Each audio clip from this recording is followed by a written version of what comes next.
Hey everyone, welcome back to the Building Bigger Lives podcast. I'm Michael Regan, along with my fantastic co-host, Kathryn Peterson. And today we're going to once again dive into a tactical topic, this one using one of the classic Building Champions tools that I was introduced to as a client of Building Champions back 20 years ago. And I've used with many of my clients over the years. And it came up recently as we were looking through a subject of some priority management, which of course sometimes looks like time management. And Kathryn reminded me about the time tracking tool. I just want to set this up front. We're not going to bore you to tears talking about a tool. We're going to spend some time illustrating how that tool really leads to some very practical things that you can apply, hopefully, in your small business today. But before I do too much setting up, Kathryn, welcome back to the frame. Thanks so much. This is one of those vital pieces of information that we need to look at occasionally in our business. So it's a good one for us to dive into. So, first, should we kind of move ahead with what is the time tracking tool? Yeah, well, at its core or at its most basic version, I've seen it done over the years in several different formats. But if I can get our audience to visualize a simple spreadsheet with a single day broken down into 15-minute increments. So just imagine a single day broken down into 15-minute increments where you have an opportunity based on executing that day to log what activity you're doing at each 15-minute increment. Doesn't take you more than 5 to 10 seconds to log what you're doing, but the goal is to hit it every 15 minutes. So for some folks, they need a timer to remind them to do that so they don't blow into that. But I think what it is not nearly as important as why we do it. And so let's talk about the reasons for that. When I've introduced this to you as an exercise, what was the purpose behind putting that spreadsheet in front of you in the first place? What exactly were we trying to learn about how you manage your day? Well, I think it's a good exercise to see.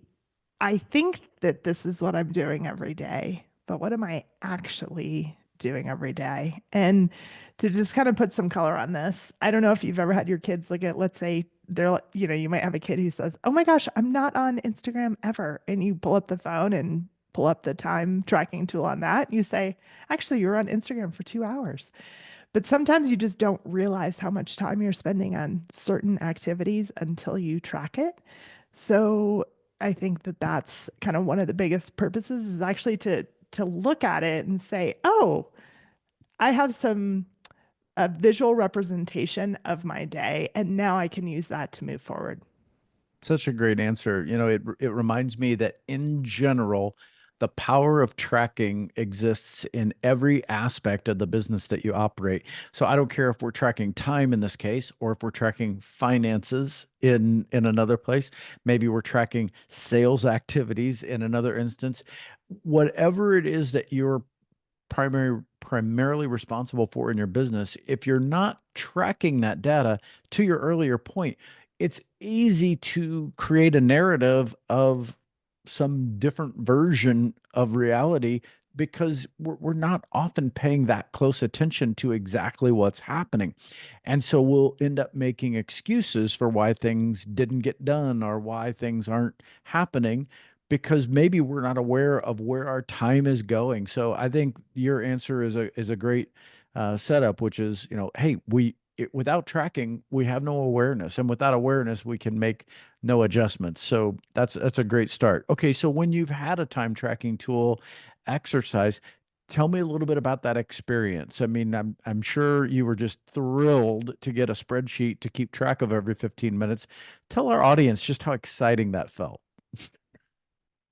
Oh, well, sometimes it's almost embarrassing to write it down because you're like, I read a random email about an industry prediction for 10 minutes. And then you're like, why did I do that? But you're like writing it down.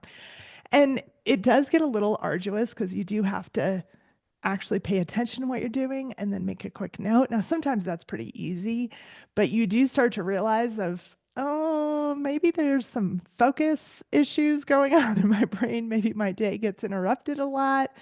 all of that stuff. So it is definitely a eye-opening experience, even if you do a portion of a day. I think it's pretty fascinating to see where that time goes. Yeah, I was of course being sarcastic with the excitement. I think for most folks it's a little anxiety inducing. They just feel like, "Oh Yes. my gosh, I'm gonna feel micromanaged today." And let me maybe spell this out. The goal is not to create micromanagement, but the goal is to create clarity over what these moments in your day look like. A good illustration for this might be those of you who've ever done food tracking. Like if you've created a food plan and you've decided, okay, well, I'm going to download an app or a spreadsheet and I'm going to track what I've eaten in terms of, the macros or the calories or whatever it is that you're tracking. It's amazing how that data suddenly begins to influence what you're going to do with that information. And I tend to see two things once I've given this assignment to someone. Either in one case, like you said, it can be embarrassing, like, oh my gosh, what am I doing all day? Because now we have a record of what you're doing all day. Mhm. But the other reaction I get, which is sometimes interesting, is sometimes the fact that tracking is going to exist naturally creates the shift right there. Like suddenly their performance, it's kind of like if you know your piano teacher is actually going to sit and watch you, suddenly you're going to really focus on your execution, where if not you might be plunking around or dinking around. And I think when I see that happen, I sometimes get some feedback from clients of, okay, I am capable of really executing more proficiently. I just needed something to force me to recognize that. What were some of the, I don't know, the reflections you've had? Because you've done this a few times over the years, and I think you've Mhm. shared this with your team as well. Have you Mhm. seen some different reflections as people have gone through this? Yeah, I think some of it is, what am I using my time for? And there's so many different variations of this. So one is, am I grouping things together or not? Or am I all over the board and switching tasks all the time? Because that gets a lot harder to track. And so sometimes you can really start to see that as you write things down. And then number two, what do different times of my day look like? Like this is a little bit how I realized I'm a different person in the morning than I am in the afternoon. And that's going to change my activities and my time block. And the only way to discover some of these things is to do the time tracking. Yeah, I like the sound of that a lot because you're able to see a reflection of your own behavior a little bit differently simply because you have that tool. Okay, so when when you've gone through this or when a teammate has used it, you've had those reflections. You talked about it in the context of some tips like batching activities. What are some of the other, maybe expand on that, or other outcomes that you've seen? Because once you've had this data, data for the sake of data isn't very exciting. We we live in an internet age. All the data you've ever needed is available to you. It's, what are we going to do with it? How are we going to use it? What are some things that you've personally experienced that have shaped the improvements that you've been able to make because you've seen that data? But kind of the first step is to take a highlighter and highlight activities, right? What are my money making activities? What are my non money making activities? What are my leadership activities? Like we might highlight the podcast, right? So it might be kind of grouping them in that way and then saying, okay, how much time do I need in a day to meet with clients? How much time am I spending on those high payoff activities? And what are some things that I've highlighted that I can delegate? And so I think breaking it up into categories, and it might be that you have three things highlighted in the morning and three in the afternoon that really all should belong together. Or it might be that you have 15 things that you need to delegate and get off your plate. So I think it's looking at that data and then saying, okay, now that I know that, how do I create a time block that reflects it in the most efficient way possible? Because I still have to do most of those things other than the things I'm stopping, right? Keep, start, stop. And so now that I have those, how do I break it up to make my day more efficient? And you can do this either with your team or obviously with yourself. Yeah, I'm glad that you built the bridge toward time blocking because I do think it's the natural before and after this exercise. Before, meaning you might have some version of an ideal week or a plan for your day where, hey, this is what I'm shooting for. I know what I intend to do today. But then real life happens. And as we're tracking that data, we realize, wow, your plan for that day was really sporadic and inconsistent. Well, we can look at the reasons why, and then use that data with the reasons why to make changes to how we're going to design it differently in the future. One of the things I've noticed often, Kathryn, again, you may have seen this from personal experience, or you may have seen it with one of your teammates. One of the things I find that is really a thief of this, of the outcome of this exercise, are distractions. I get people who have too many screens in front of them, too many applications open at once, too many ways in which they can easily be interrupted from the tasks that they're doing. So let's talk about that a little bit, because I think for some folks, it's not just, hey, what was I doing at this time and what could I do differently to stay focused, or batch these things together. It's, what am I doing to eliminate the distractions that might be the reason my tracking chart looks like an EKG? How have you been successful at removing distractions from your day? That's a great question. I think some of it has to do with that block of, hey, the morning is going to be this, the afternoon's going to be that. And if I'm certain activities, I'm not going to be checking my email. I've turned off all of my notifications. People know that like the phone doesn't ring to me. So certain things are just, as I know, as soon as I stop, it's all over. And if my door is closed, typically it's, hey, it's closed and that's kind of it. So those are certainly things that help. I know there's a lot of people who have counted the number of distractions that they get in a day, and it's pretty fascinating. I've definitely gotten mine down as much as I can, I feel like, but man, it's one of those jobs that's a little bit part of the jam. Yeah, I think for folks who are serious about elevating their productivity, they've got to get really relentless, if not ruthless, with removing distractions. I mean, they really have to fight for it, because we just don't live in a world where you can, walk into your office, sit down, and, take the first thing off your inbox and start working on it. All of these tools of technology that are available to us are wonderful if we design the use of them in a productive way. If we don't, they will literally wear us out and we will literally feel defeated. So if you're out there listening and thinking, oh my gosh, that's literally what my day feels like it's just an exhausting run on a treadmill where I burn calories all day, but I don't get anywhere because I just ran to stand still. I think where my hope is that this tracking tool is a way to help illuminate where those problems exist. But as you've heard Kathryn say, and hopefully I'm reinforcing, is you've got to have a strategy for, now, what am I going to do to make changes with that? And I think distractions are going to be, you know, really number one up there. Earlier, Kathryn, you also talked about another, so let's make sure we highlight this: preparation. I think that's another one that people miss. They just roll into their day in reactive mode, like, okay, I've shown up, I'm on time, bring it. But the problem is they don't really know what's coming because they didn't do any preparation. And most of us, if we are honest about the role we have, we should know most of what's coming. We may not know everything. There's always a phone call you didn't expect or an email you didn't see, but most of our days have, an opportunity if we're willing to prepare for them. Um, Tell me about that part of it, because I want to make sure our audience hears from someone who's used this exercise. How does that shift the way that you prep your plan for the day? Yeah, so I think it's saying, hey, there's going to be, like for us, we do a team meeting at 8:15 to talk through the day so that we can anticipate, okay, I'm going to need to be prepared for these appointments, and we have these deadlines coming up, and we have these priorities for the day. And then we all kind of can go on our path and know that, okay, this is important. And so if you need my help on this one thing, reach out.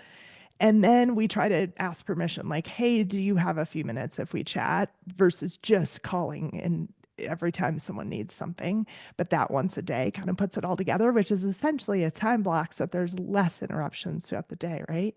Right. So those are just, and you can do things like, hey, this is the time that I have an open door policy. If you're, I know a lot of managers say, this is when my door is open and this is when I'm in meetings. And so that you have those defined a little bit. And then it's just kind of making sure everyone's on the same page with people's schedules and what people need to get work done. Yeah, you just touched on one that I'll highlight a little further because it's definitely a best practice for leaders. So if you are operating in an office environment where people are back in the office, this one works really well. You know, it's not just having that dedicated time for an open door, but sometimes use that dedicated time to walk the floor. Go out and be proactive with your team. Go out and, maybe come up to someone and say, "Hey, what are you working on right now? Anything interesting? Anything I could help you with?" I know those things seem small, but to a teammate who might be at their desk or at a cubicle and focused, to feel like someone actually was willing to engage them and help them.